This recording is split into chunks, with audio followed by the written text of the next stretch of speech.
kıyamet gününe kadar kovalayacağız. Ya süreceksiniz. Nice çoklara galip geldi. Tuzak! Kapan! Hudutlarını şarktan en gürüye kadar uzatan. Hali zehirden ölmesi açlıktan kırılacak. Kervanlar gelmez. Ambarlar boş. Eğer gelmezsen babanı öldü bil. Kimseye haber etmeden Marmaracık'a geleceksin de.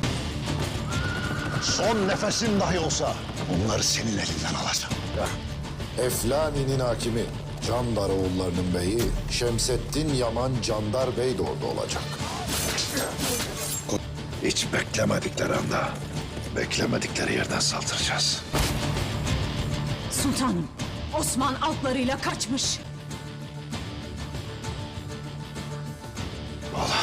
Hayır, Osman Bey'in teslim olmaktan başka şansı yoktur hatun.